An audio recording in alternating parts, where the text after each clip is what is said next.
kelompok 6 Psikologi Umum. Di sini kami beranggotakan 4 orang. Yang pertama, Putri Prihatini, kedua Cynthia Octaviani, saya sendiri, ketiga Hana Koida Hanifah, keempat Gregas Matahari Setia Dharma. Di sini kami akan menjelaskan tipe-tipe kepribadian manusia menurut pendapat berbagai tokoh atau ahli. Berikut adalah penjelasannya. Yang pertama adalah koleris, tipe kuat atau tipe dominan. Pasti pernah dengarkan yang namanya tipe kepribadian koleris. Pada tipe kepribadian ini, cairan yang lebih dominan adalah cairan kole atau empedu kuning. Tipe kepribadian koleris hidupnya penuh dengan semangat, keras, tidak penuh dengan emosi dalam bertindak, memiliki daya juang yang besar, memiliki jiwa yang bebas dan mandiri, serta optimis.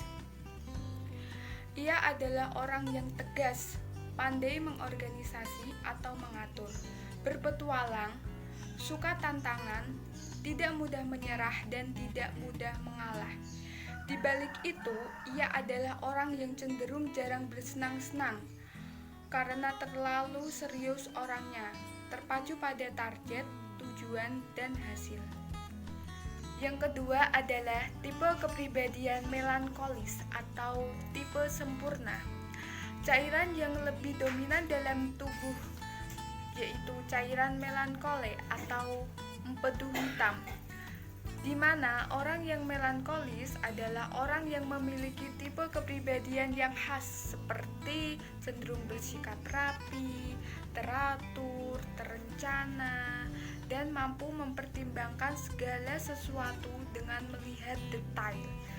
Ia adalah tipe yang suka memiliki pemikiran mendalam dan rumit, maka ia juga suka menganalisis berbagai hal filosofis dan juga puitis, serta sensitif terhadap perasaan orang lain, rela berkorban, penuh kesadaran, juga idealis.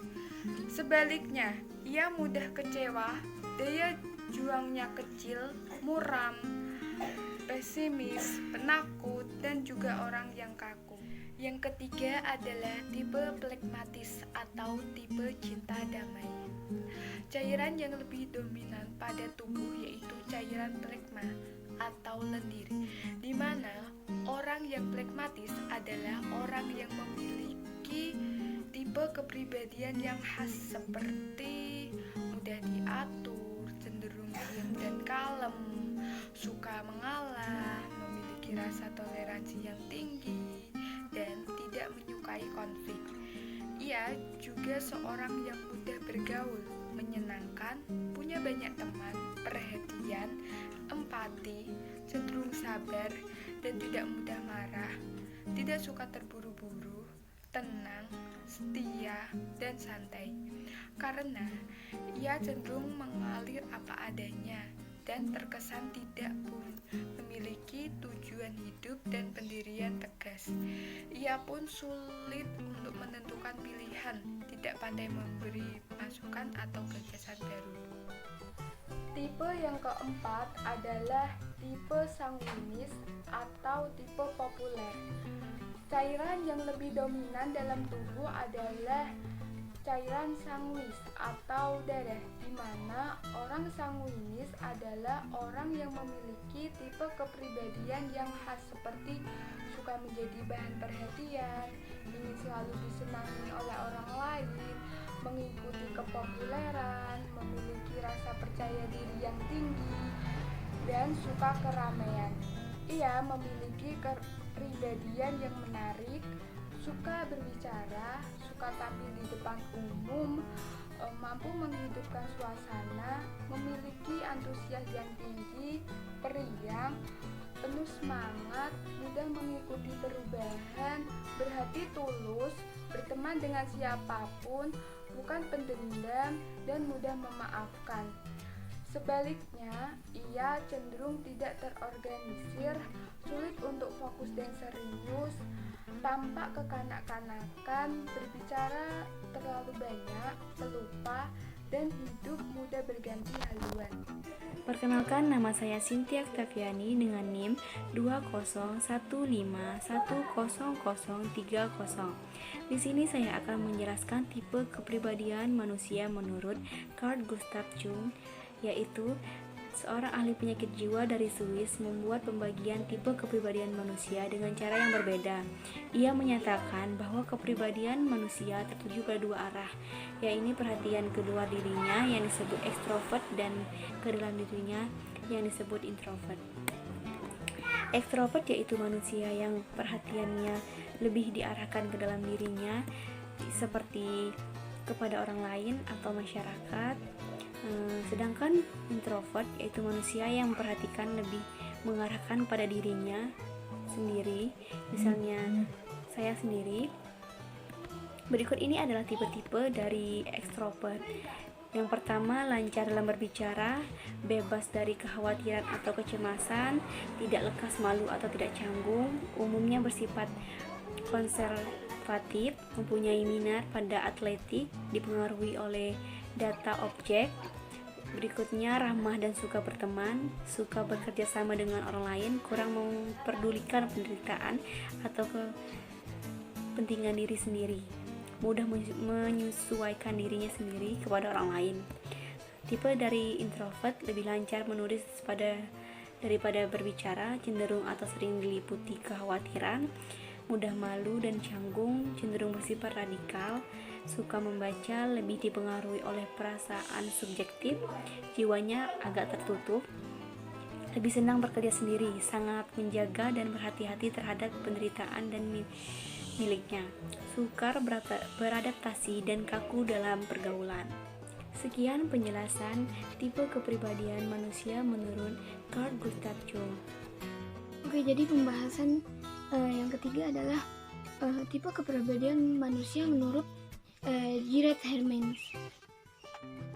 Jadi Gerard Hermans ini adalah seorang ahli psikologi berkebangsaan Belanda. Dia mencoba membuat pergolongan tipe kepribadian manusia berdasarkan sifat psikis manusia. Menurut pendapatnya itu merupakan sifat-sifat pokok dari jiwa manusia. Sifat-sifat psikis tersebut adalah emosionalitas, aktivitas, dan sifat-sifat pengiring lainnya atau juga fungsi sekunder. Jadi Gerard Hermans membagi tipe kepribadian manusia berdasarkan kuat lemahnya ketiga unsur tersebut di dalam diri setiap orang. Dia membaginya menjadi 7 tipe kepribadian.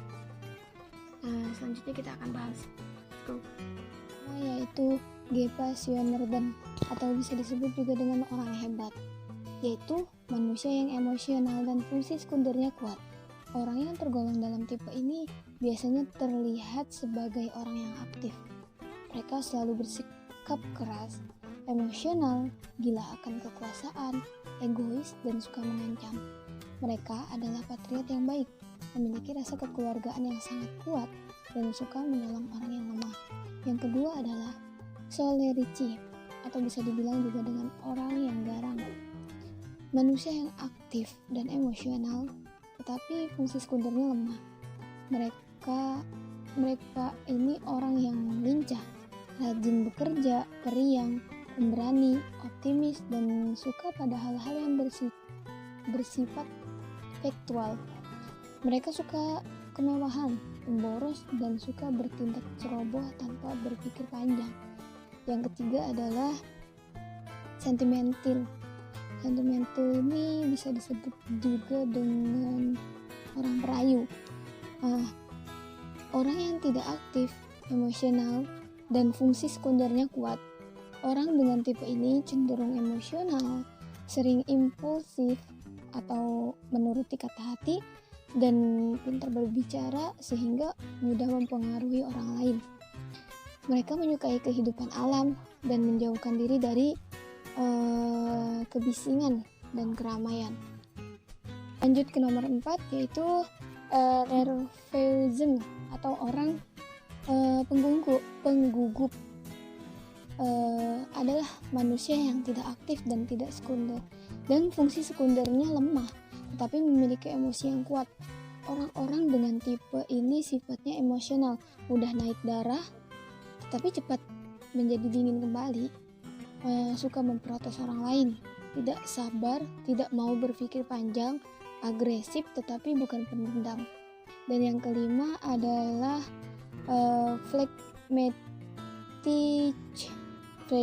phlegmatici atau bisa disebut dengan orang yang tenang, orang yang tidak aktif dan fungsi sekundernya kuat. Manusia dengan tipe ini selalu bersikap tenang, sabar, tekun, bekerja secara teratur, tidak lekas putus asa, berbicara singkat tetapi mantap. Mereka berpandangan luas, berbakat matematika, senang membaca dan memiliki ingatan yang baik.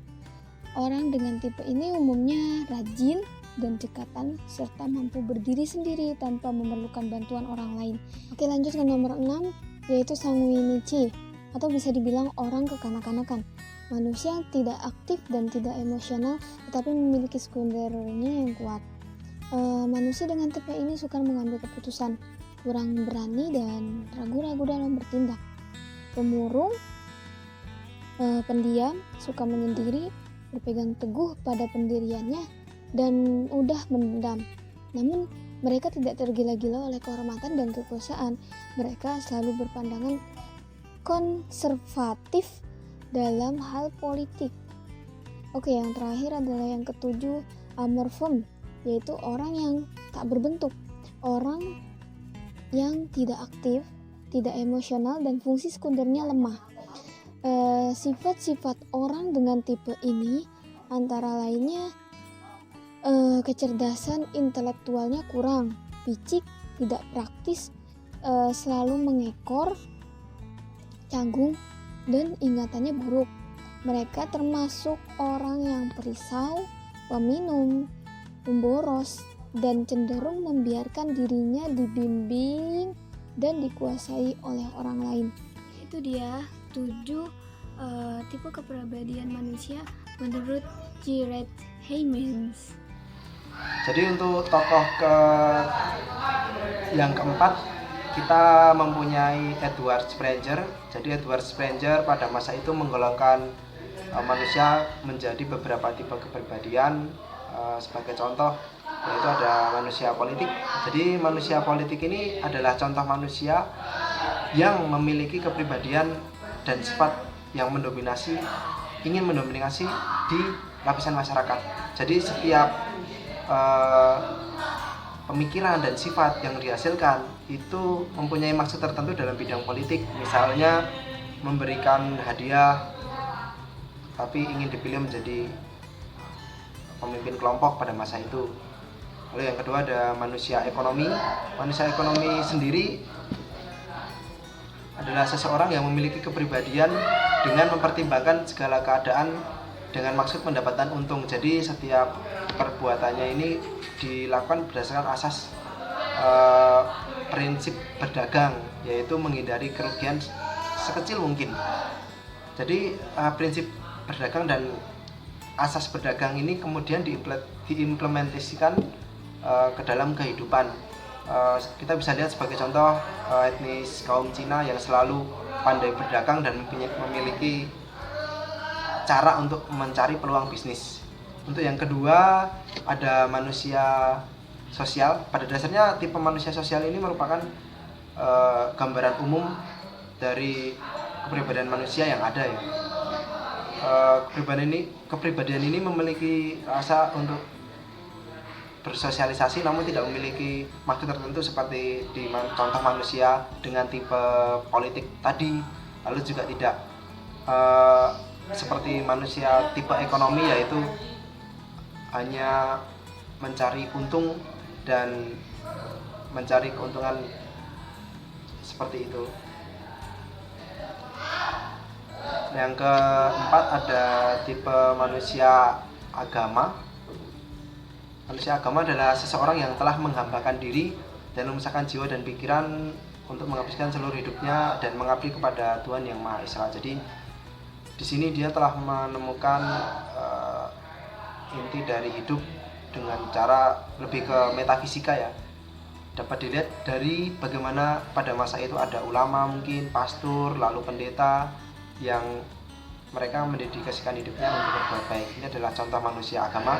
Lalu yang terakhir adalah manusia teori. Tipe manusia teori sendiri merupakan gambaran dari cendekiawan pada masa itu. Manusia teori pada umumnya menggunakan kemampuan mereka untuk berpikir kritis maupun rasional kepada hal-hal yang dianggapnya menarik.